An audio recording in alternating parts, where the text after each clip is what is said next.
Phone তো চালাচ্ছেন অনেক দিন ধরে, কিন্তু আপনার এই ফোনে এই পর্যন্ত যত অ্যাপস আপনি ডাউনলোড করেছেন, ইনস্টল করেছেন এবং আনইনস্টল করেছেন, এগুলো কি আপনি একবারে ক্লিয়ার করেছেন? কখনোই সেটা করেননি। আপনি যে অ্যাপসগুলো একবার ডাউনলোড করেছেন বা আনইনস্টল করে দিয়েছেন, ভেবেছেন আনইনস্টল করলে এটা চলে গিয়েছে। না বন্ধুরা, এটা কিন্তু আনইনস্টল করলেও যায় না, এটা ফোনের একটা জায়গায় জমা থাকে। এটা আপনার ফোনের ব্যাকগ্রাউন্ডে কিন্তু জায়গা দখল করে থাকে, যার কারণে আপনার ফোনটা মাঝে মধ্যে হ্যাং করে, মাঝে মধ্যে আপনার ফোনটা স্লো হয়ে যায়। এই জন্য এই জিনিসগুলো একবার সারা জীবনের জন্য ক্লিন করে রাখতে হয়। এই জিনিসটা নিয়েই আজকে আপনাদেরকে ভিডিও দিব। এই কাজটা করলে আপনাদের ফোনটা সুপার স্পিডে কাজ করবে। ভিডিওটা অনেক গুরুত্বপূর্ণ হতে চলেছে। যদি আপনি আমার পেজে নতুন হয়ে থাকেন তাহলে অবশ্যই আমাকে ফলো করে আমার সাথে থাকবেন নতুন নতুন ভিডিও পেতে। আর অবশ্যই ভিডিওটা শেয়ার করে আপনার টাইমলাইনে রেখে দিবেন, কারণ এই কাজটা আপনাকে মাঝে মধ্যেই করতে হবে, যাতে করে আপনার ফোনটা সুপার অ্যাক্টিভ কাজ করে। আপনি যদি এটা না রাখেন তাহলে আপনি পরবর্তীতে ভুলে যাবেন, তখন কিন্তু আর করতে পারবেন না। এই যে অবশ্যই ভিডিওটা শেয়ার করে আপনার প্রোফাইলে রেখে দিবেন, আর অবশ্যই লাইক কমেন্ট করবেন কিন্তু। তো বন্ধুরা, বেশি কথা বলবো না। দেখেন, আমরা ফোন যেদিন থেকে কিনেছি সেদিন থেকে আমরা অনেক ধরনের অ্যাপস আমরা ডাউনলোড করি, অনেক ধরনের অ্যাপস আমরা ইনস্টল করি এবং সেটা আনইনস্টলও করে দিই। কিন্তু আনইনস্টল করলে সেটা আমাদের অ্যাপসটা সরে চলে যায়, আমরা ভাবি যে এটা মনে হয় চলে গিয়েছে, আসলে যায় না। এটা আমাদের ফোনের একটা জায়গা দখল করে কিন্তু বসে থাকে, যার কারণে আমাদের ফোনটার স্টোরেজ কিন্তু আস্তে আস্তে ভরে যায় এবং আমাদের ফোনটা স্লো কাজ করে, হ্যাং করে, এরকম নানান ধরনের প্রবলেম হয়।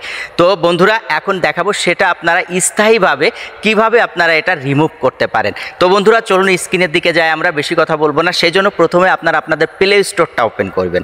প্লে স্টোর ওপেন করার পরে দেখেন, এই যে আপনার প্রোফাইল যে পিকচারটা আছে সাইডে, এই প্রোফাইল পিকচারের উপর চাপ দিবেন। চাপ দেওয়ার পরে একটু আপনারা নিচেই দেখেন এখানে লেখা আছে ম্যানেজ অ্যাপস অ্যান্ড ডিভাইস, এই অপশনটাতে আপনারা চাপ দিবেন। চাপ দেওয়ার পরে দেখেন এখানে দুইটা অপশন আসছে। এই যে লাস্টে যে অপশনটা আসছে ম্যানেজ, আপনারা এই ম্যানেজ অপশনে চাপ দিবেন। ম্যানেজ অপশনে চাপ দিলে এখানে যে অ্যাপসগুলো আসছে, এই অ্যাপসগুলো কিন্তু এখন আমার ফোনে ইনস্টল করা আছে, কিন্তু আমি যে অ্যাপসগুলো ইনস্টল করে আবার আনইনস্টল করেছি সেগুলো কোথায় থাকে সেটা এখন আমাদের বের করতে হবে। সেই জন্য এখানে লেখা আছে দেখেন দিস ডিভাইস, এই দিস ডিভাইসের উপর আমরা চাপ দিব। চাপ দেওয়ার পরে দেখেন এখানে দুইটা অপশন আসছে। একটা অপশন আসছে নট ইনস্টলড, এই নট ইনস্টলডের উপর আমরা চাপ দিব।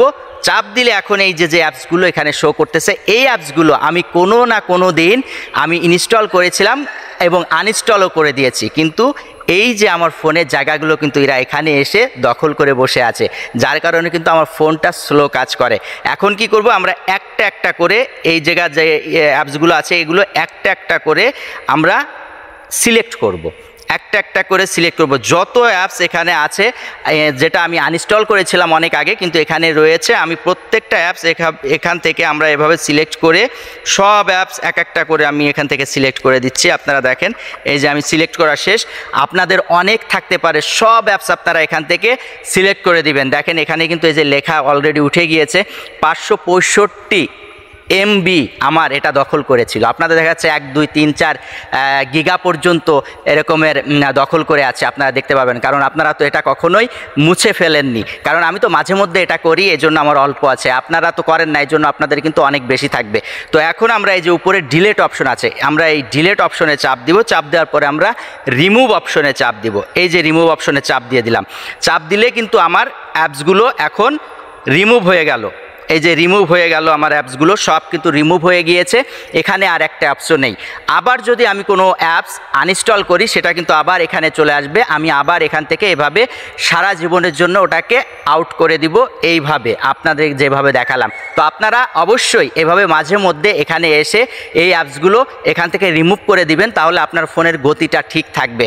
তো আশা করি বন্ধুরা আমার এই ভিডিওটা আপনাদের কাজে লেগেছে। আবারও বলছি, ভিডিওটা শেয়ার করে রাখেন, কারণ এটা আপনাদের মাঝে মধ্যে করতে হবে। এই জন্য অবশ্যই এই ভিডিওটা শেয়ার করে রাখেন, যাতে করে ওই ভিডিওটা দেখে আপনি কাজটা ভুলে গেলেও পরবর্তীতে আবার করতে পারেন। তো বন্ধুরা, ভালো থাকবেন, সুস্থ থাকবেন। আর যারা আমার পেজে নতুন, অবশ্যই আমাকে ফলো করে এরকম ধরনের নতুন নতুন ভিডিও পেতে আমার সাথে থাকবেন। আর ইনশাল্লাহ নতুন কোনো ভিডিও নিয়ে আবার দেখা হচ্ছে। সবাই ভালো থাকেন, সুস্থ থাকেন, আল্লাহ হাফেজ।